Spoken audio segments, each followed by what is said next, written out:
Hey everyone, and welcome back to CDY Blackout, the first CDY Blackout of 2023. Happy New Year, everyone. I'm your host, Max Bowen, and my year's actually starting off pretty well because I get to kick off the 2023 season by talking to someone who's fairly well known in the film and TV industry. He is a 2-time Emmy Award winner, a 3-time NAACP Image Award winner.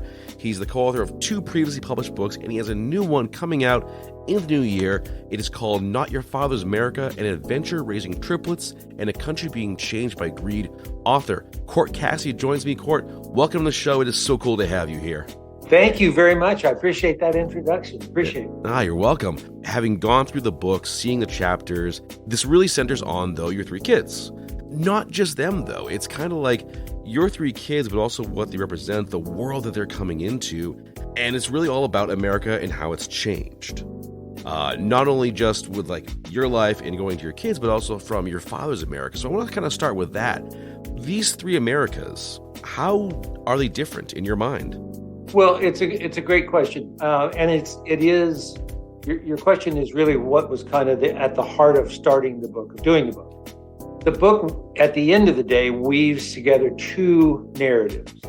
One is a narrative about the struggle to start a family, the surprise of having triplets, and believe me, it's a surprise, and then what it took to raise them. So there's all that in the one narrative. And the other narrative is sort of a father's concern and observer of the America that we're bringing the triplets into.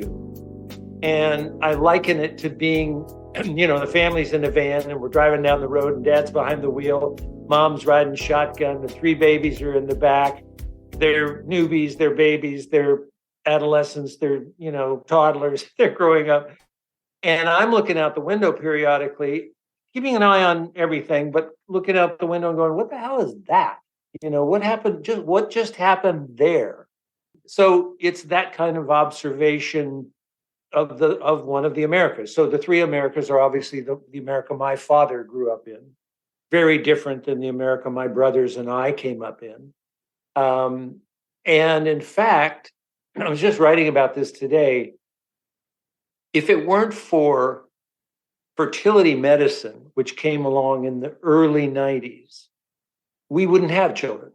So much before that, we would have either not had children or we would have adopted maybe, but we wouldn't have had our own children. So that's the America that my brothers and I and Barbara get to live in the the early 90s. We get the benefit of that. And then, as I say, the America our kids are inheriting is yet a different place, being shaped by different forces and different events. Yeah, and greed obviously seems to be the big factor. Of course, it's right there in the title. How has greed changed America, though? What I noticed as I observed these changes, sort of tectonic changes, that there was a common thread in every one of them. So early on, for example, the boys are, I don't know, maybe they're 6 or 7 or whatever. I have to look back in the book, but Wall Street changes. And how it changes is it goes from being major companies go from being owned and operated by regular folks, wealthy folks, but folks who, really had a lot to lose if they didn't do well in the markets. And then Goldman Sachs is the example. And against the wishes of the heirs to Goldman Sachs, the very people who they bought it from, the guys who bought it said, we're going to take it public. Well, why would you do that? Well, you do that because now the shareholders bear as much risk as you do, or the previous owners did.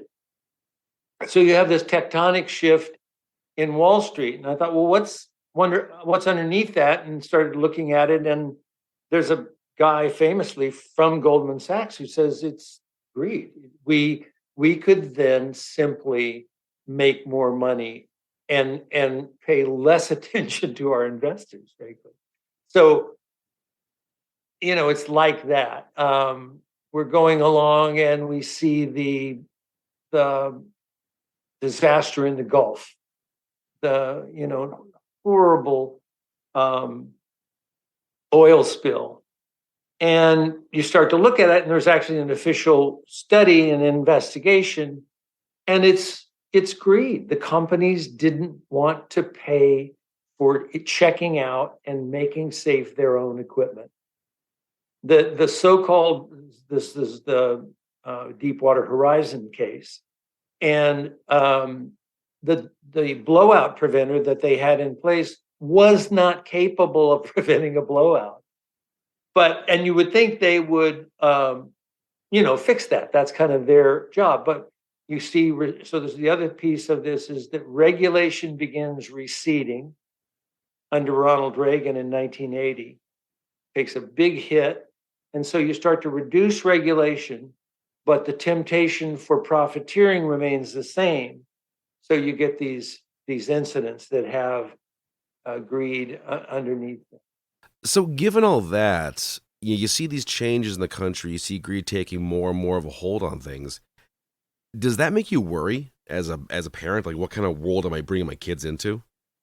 It does. It does. And I wanted to share that with my sons because I wanted to share more than our experience of growing up together, which is wonderful and great, and tricky at times and exhausting at times.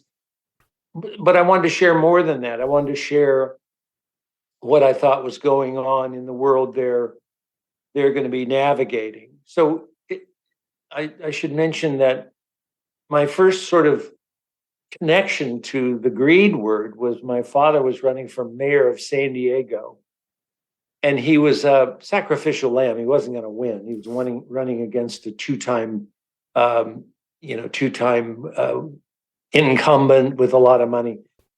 But we dived in to help him, and he got about 35% of the vote, which was crazy. But at one point, he was in Balboa Park speaking to a group, and in a mayor's campaign, rent control is always an interesting topic. And so somebody said, "What do you think about rent control?" And he said, the question was, "Are you in favor of rent control?"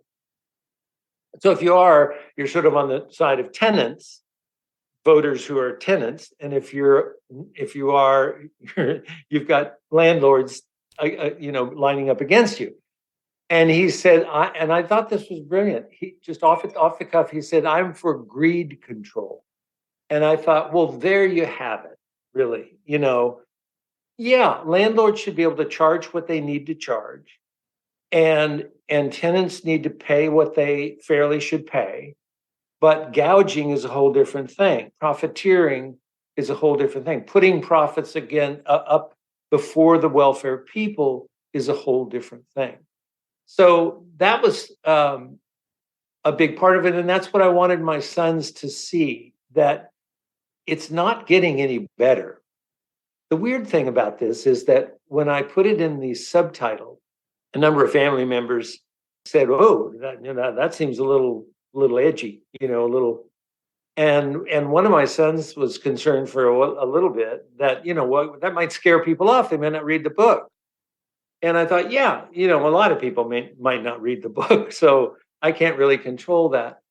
But as the book came to completion, every time I turned on the news, it seemed like, and read in the LA Times and the Washington Post, there was some story that had greed in it. It's really kind of the word of the decade, So it's not. I think the cases that I point to, all of which are in the window of the memoir. So the memoir is a window from about 1992 to 2013. So I don't stray out of that window and deal with, ancient history, and I don't deal with. I make maybe a reference here or there, but I don't go past 2013 roughly. So there's a lot I don't deal with. But what I wanted to point out to the boys was, look, this is what's going on, and it's not getting any better. So heads up, might want to take this, take this into account and see what we can do about it. Yeah, I like that metaphor earlier you had about like driving down the road, like looking out, saying, "What the hell is that? What's going on?" I think if I were in the driver's seat, I'd be looking around me and thinking, "Oh no!" It's Yeah, it's like it's like with a new year, you're not hearing people saying, "Oh, this will be a great year." You're thinking, "Well, it can't be any worse than last year." As yeah, long as it jumps over that very, very low bar, we're yeah. okay. We count as a We're win. good. I want to ask about the choice to include your family in this book, because you could have just done like a historical analysis of like, okay, America in my dad's time, America in my time, and the current America, and the choice was made to weave your family into it. What do you think that brings to the table? It's a great question again, because it's the sort of impetus for the book started with people saying, "Hey, you should write a book about raising triplets or about having triplets." Friends would say it, and it was pretty frequent. And my thought was always, yeah, no one really. How many people need that book? And then but it was in the back of my mind, and I'm a writer and I'm a note taker, and so I kept a journal of sorts, and I kept something I called monologue jokes, as if I was one day going to do a TED talk on trip. I don't know what my thinking was, but and then I kept notes about funny things that happened, odd things that happened, and interesting things that happened. And in the world of being a parent, being Barbara's partner in raising these three boys. And so there was that, and I was kind of sitting there. And one day I went through some files we had moved recently, and I found this file of kind of anecdotes from the kids. They're now out of college, but at the point I find it, I go, I got to share this with them. And we sat around and read through this, and we were just howling with laughter at how some of it was stupid, but a lot of it was precocious, and it was funny, and it was rare. So I thought, well, that's interesting. I mean, if I wrote a book, I would want it to be entertaining. So this seems like some pretty entertaining stuff, right? Because I'm sort of an audience-oriented person, having worked so long in television. Um, so that was part of it, and then I wanted them to be included because there were a lot of parts to the experience that they couldn't be aware of, that they weren't aware of. I mean, when your kids are, uh, until they're about 5 or 6 or 7, you don't know what's staying with them or landing on them. Um, I remember when they were 5, we had the 2000 election, and Bush W was basically made president by the Supreme Court when he did not win the election in Florida. And I point out that in the book was a whole study. So the boys are 5 years old, they're going to sleep. Barbara and I are looking at each other and going, what just happened in America, right? So we go to bed, but we don't go to sleep. We're watching Brian Williams or whoever on the news, which is just everywhere. And um, Barbara turned to me and said, I think this is the beginning of the end. And I kind of choked and went, well, that's a little bit dramatic, isn't it? And then I thought, maybe not, and in retrospect, it really wasn't too dramatic. So that's another indication of, when you're 5 years old, that doesn't register with a 5-year-old, not with our boys who are so busy doing other things. And when they're 25 years old, they've forgotten that. That's ancient history. That's also not on their radar. So that's part of why I wanted to include the boys. I wanted them to experience what we experienced and re-experience kind of what they experienced with us. Yeah, their lens is so important because like they're seeing all these monumental changes as kids, really. And it's interesting to see. I think kids these days really have a good grasp on what's going on in the world. We kind of dismiss it sometimes, but kids really are on top of things when it comes to what's happening these days. So They were really Yeah. privy to. They really grew up in this time when things were majorly changing in a lot of different ways too. Yes, and if their kids, one of our sons has three daughters, and they're constantly watching stuff on TV, and they've got their phones, and one of them is working on an iPad now, and they know what the internet is and Facebook and all of it. Our guys were coming up as that was beginning to take place. Facebook was another thing that I noticed one day. We put them to bed. It's 8 o'clock at night. We're thrashed, but I, pick up the paper and try and indulge in a little bit of adult time. And I read about this company called Facebook, which has just gotten an enormous valuation. I can't remember the year, but it's, the kids are not on Facebook. We're not on Facebook. The world's not on Facebook yet. But Facebook has been created and somebody's investing in it, and it's becoming a big thing in the LA Times. And so you notice it, and I noticed it. And again, I think the kids would have today, most kids have no recollection, but they have no appreciation for the genesis of the smartphone and some of these things. So I wanted to say a little bit more than, before there was Google, trying to give them a little context. Yeah, we had this thing called the library. We would look for books on things. Remember that? We had the card catalog. Yeah, my generation is sort of that straddle generation because when we started off, it was all books and whatnot. We didn't have computers, right? And we sort of grew up with this tech. I remember my first phone was this big block. It didn't do anything really except for making calls. I can remember when MySpace came along and Facebook and but they're coming into this, like your kids, their generation is coming into this when it's all just established. Right. Yeah. So that's the reason I think that I wanted to share it with them. And then, as they read it, they realize it's their story. But it's also a story that, you don't really know. I mean, they'll know their story from my perspective. So there's that. I give you that. And that is what it is. But I think there's a lot there that will be and is interesting to them. They know fundamentally they know their story is kind of interesting. We started taking when they were 9 months old. We took our pictures for our first first holiday card, and we just it was a struggle. I mean, it to take a picture of these three babies was herding cats would have been easier than what we were dealing with, right?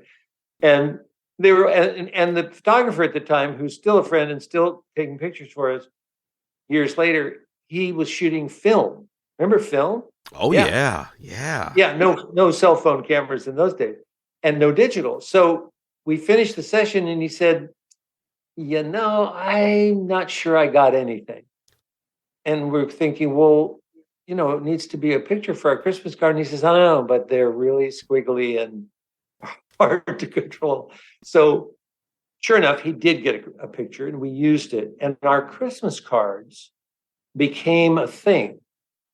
And what they became was a kind of the storyline of the kids, of these three little kids coming of age. And so you got a yearly update in a photograph taken by this brilliant guy, Curtis Dahl, who just somehow he trained us all, and he captured everybody really, really, really well in all kinds of different settings. And so people would tell us, well, we got your Christmas card and we're keeping it on the refrigerator all year long until we get the next one. Yeah. And we'd go, okay. And then they'd say, and we've got them all. So it's even to this day, the Christmas card has become kind of a thing, but it's a thing because it's their story more than our story. It's a thing because you got to watch these three, individuals come of age, sort of. Yeah.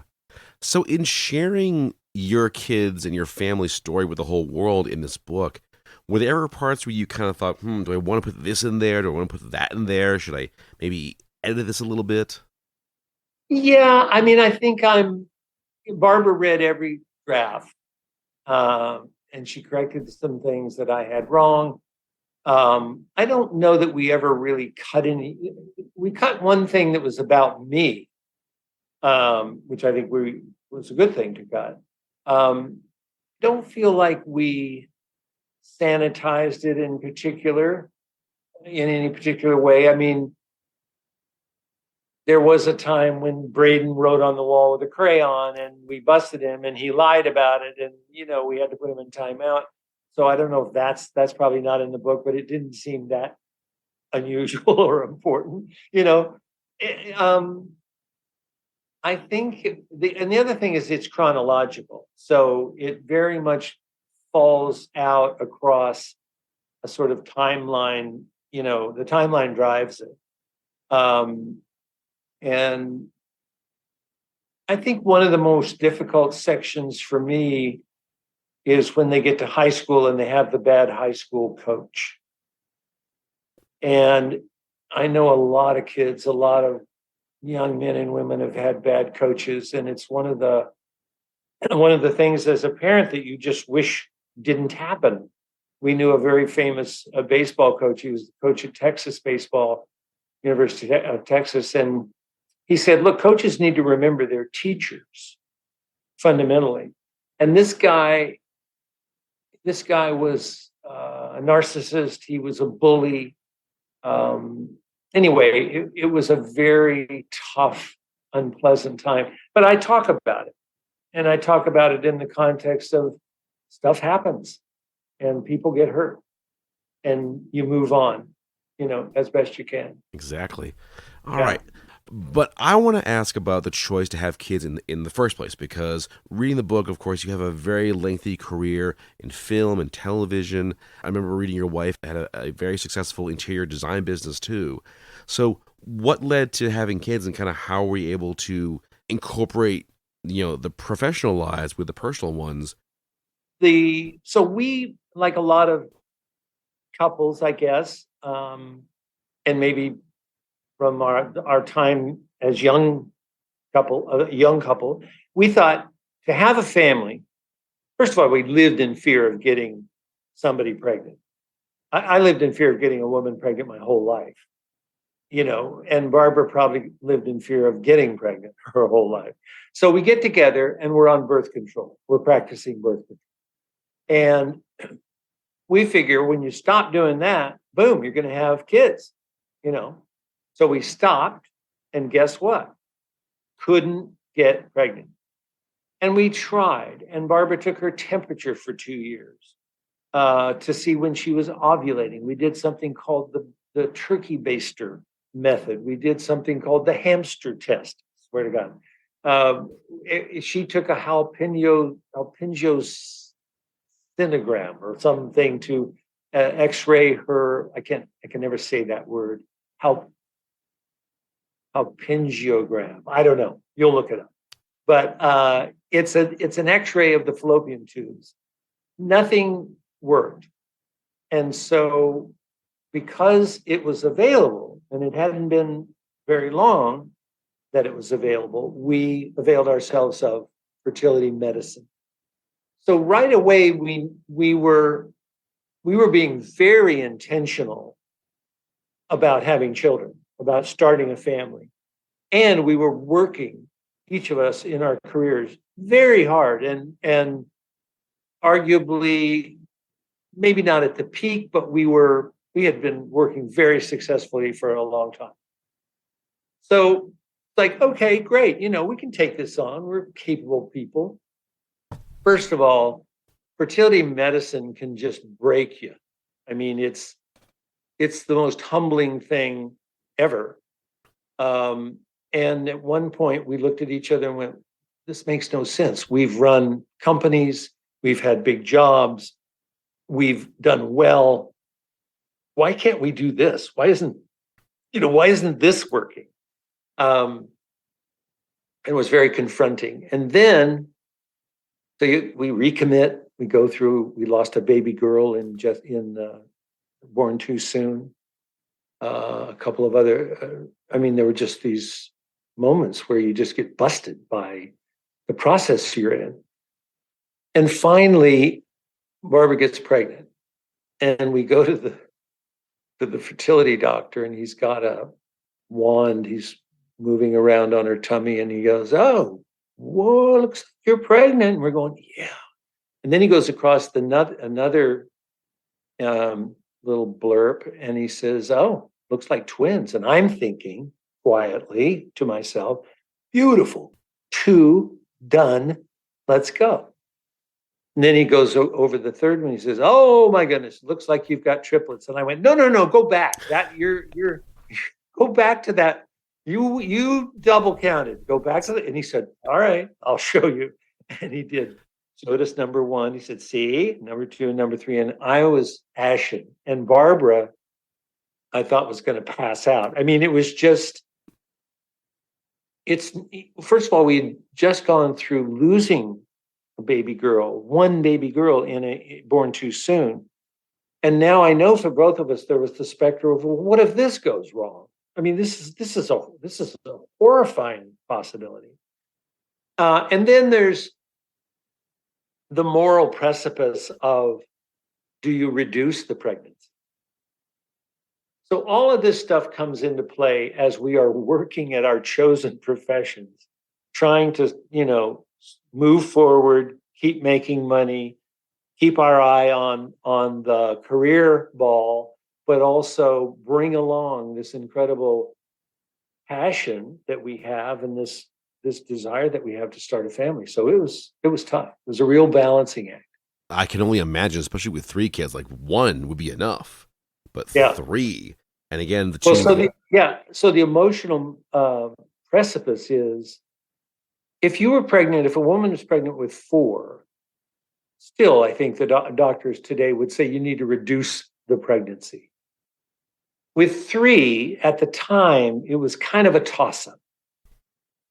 And we were faced with that. But we wanted to be educated about it, and we wanted to make the right choice. So we went to 6 perinatologists and sought their advice. And only one of them said you should reduce. The other 5 basically said, "No, we can do this. We're getting good at this. We can handle it. It's a high-tech pregnancy. It's highly managed, but you can do this. We can do this." So it was just horrendous kind of quandary we were in. And of course, Barbara, this is all in the book, but she's, operating on 3 times the mother hormones that a woman would be operating on, right? So she's not just the mom in Schindler's List. She's in like Schindler's List Part 3, and she's not going to make this choice. She is not going to let go of one of these babies. It's emotional, it's hormonal. And I'm over here looking at financial ruin, basically. Like, I don't know how we're going to afford this. How can we possibly make this work? So there was that. And then we decided to go for it. We did something called the fear process, and we decided to take responsibility for all of it, for whatever happened in the pregnancy, good and bad, rich and poor, the whole thing. And it was a powerful moment because it meant we had to own the whole thing. And that's part of the book also, because I realized when we took that position, we were taking responsibility also for the world we're bringing them into. They have no say in this. Now they have some say because they're young adults. But, when you bring a baby into the world as we did, they had no say in that matter and didn't have any say for 18 years, really. So we had to take responsibility for all of it. As they were growing up, did you find yourself getting kind of worried as things began to change the way that they're going? Or did you say, you know what, it's the world, we can't fix that one, we just do what we can for them? Short answer, yes. I became very concerned, mostly privately, although I've never hidden my politics and my concerns from my kids much once they got old enough to talk about things.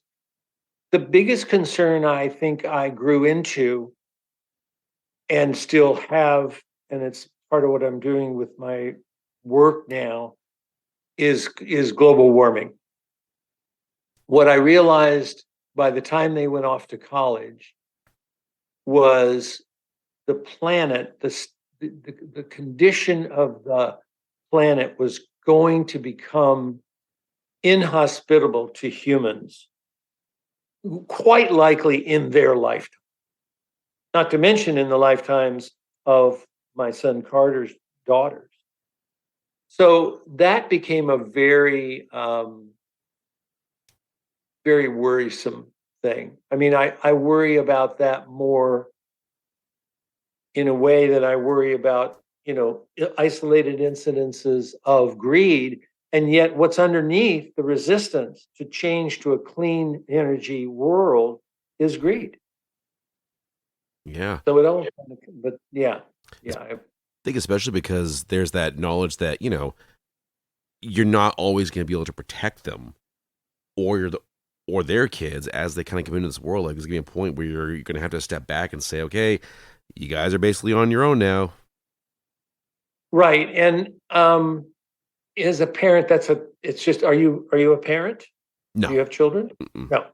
Well, it's a thing. It's like once you have children, it's like you're mortified for them and about them and forever. Apparently it never ends.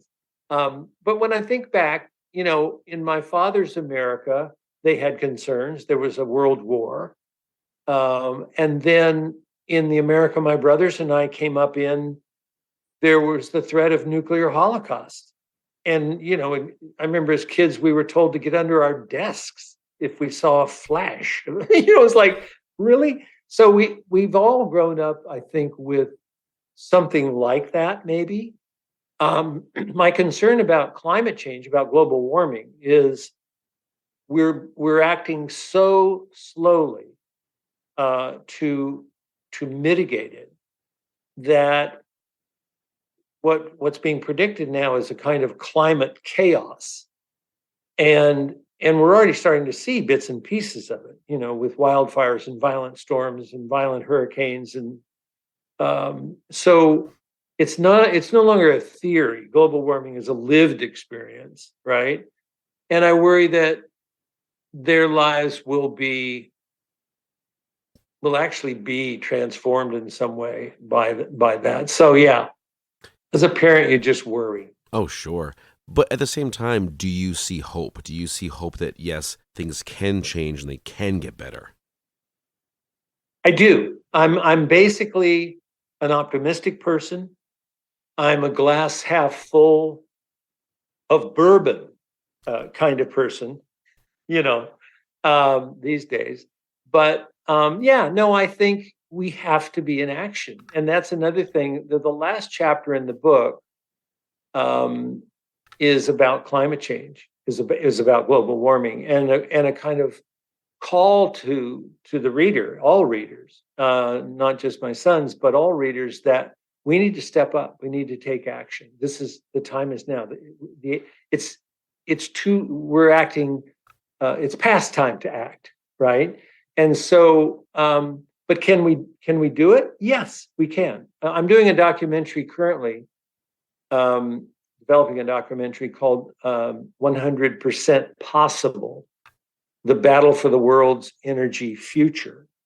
And it's based on science, a suite of scientific plans developed out of Stanford University by a guy named Mark Jacobson that lay a path, a roadway to powering not only all 50 states in America, but 143 countries so far with electricity generated by wind, water, and the sun, with storage for everything.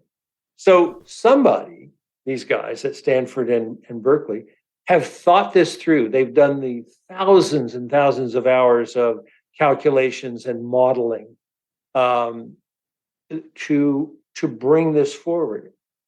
For the most part, people don't know about it. For the most part, we buy an electric car and think, well, this is helping, isn't it? Or we get a hybrid car and we think, well, this is helping, you know what I mean? Some of us are putting solar panels on houses. All of that is good. But fundamentally, we have to stop burning stuff. That's right there. And like you mentioned earlier, the bits and pieces. Yeah, we're seeing that a lot in the news where, like you said, the wildfires. I mean, or you hear about certain island nations that are having to plan a large scale evacuation because in 10 years, that piece of land that they and their fathers and their grandfathers and so forth lived on will not exist because it will be underwater. Yes. Yes. Which is a terrifying concept from any angle. But this leads to my next question. Do you think this America is like the worst? I mean, compared especially to like the America you grew up in and the America of your father, where does this one rank? Interesting question. I think America is fundamentally a resilient place. I think it's a place there's lots of innovation and lots of invention in our DNA. And I guess I'm optimistic. I think we'll make it. And I think the things that I think are great about what are happening, things that are great are we are slowly and kind of in a difficult way coming to terms with our past regarding racism. It's torturous, but it's happening. The only thing I produced in 2020 because of COVID was two people singing the song "We Shall Overcome," and I did it because I wanted them to sing "We Shall Overcome" today, not someday, which is the original lyric. And I thought, really, we're still going with someday? Let's step it up. And so my point in mentioning that is I think we're making progress. I think, when business leaders, and they are, talk about competition and how unfair competition or the lack of competition is not good for business, not good for a capitalist economy. It's like, okay, that's right. Let's stay on that note. In other words, we have a lot of work to do. So where would I rank it? I would rank, if we can put back into place. I'll say it this way. Where I would rank the America our children are inheriting is it's the best America we have and the best America we've had. And we have a lot of work to do. We need to put back into place the intelligent regulation that has been in place in many cases and has been removed, that protects people, that keeps people safe, that protects jobs and protects fortunes. Another moment in the book is the Enron collapse. And if you look back at the Enron collapse, 28,000 people lost their jobs overnight because regulators weren't regulating. They just took a pass, right? So I think we have a lot. I think there's a lot to be done, and I think we can. This can be the best America of all. All right. What are you hoping people get from this book? Is there an overall message for them? Yes, I think the overall message is the power of love and commitment and perseverance. In other words, when we set out to have a family, the thing that got us through it was we wanted the children we had so badly. We weren't going to give up on trying to have them. And once we had them, we weren't going to give up on trying to keep them safe. And once we kept them safe, we weren't going to give up on having them have a great experience in life. You know what I mean? So there's perseverance. And then I think also, so what that is really is a fundamental kind of love in the family and a partnership between my wife and I. I dedicate the book to her as the best mother and partner that any father and husband could ever have. I mean, you can't do triplets alone. You can hardly do triplets with two people, right? So it was fundamental. But the other thing I would say is a commitment, an ongoing, persistent commitment to what you believe in without being attached to the result. And that's a powerful thing. So it's like the marriage vow. You vow that you're going to be there for each other till death do you part, sickness and health, all of it. Like, in other words, we don't know what's going to happen or how this will turn out, but you're committed. And I think that's a big thing to take away from the book, is that the power of love, the power of commitment, power of persistence, and really standing for what you believe and what you want. Exactly. All right. Well, Cort, thank you so much for talking to me. I really appreciate this. And folks at home, this book is out on January 17th. You go to cortcasady.com, C-O-R-T, to find all the information. He has many other books, of course, many other projects in the works. Thank you so much for having me. This is Angelina Singer, author of the Upper World series, and you're listening to Citywide Blackout, the best podcast for independent artists. Okay, everyone, that brings this episode to a close. Hope you enjoyed it, and don't forget, you can follow the show on Facebook under Citywide Blackout, and Twitter and Instagram under Citywide Max. Get at me at citywidemax@yahoo.com, whether you want to be on the show, suggest a guest, or just ask a question. You can find the show wherever you get your favorite podcast, and don't forget to listen to it every Saturday at 10 p.m. on Boston Free Radio, and check out all their shows. They got some amazing content. That's all for now. I'll see you next time.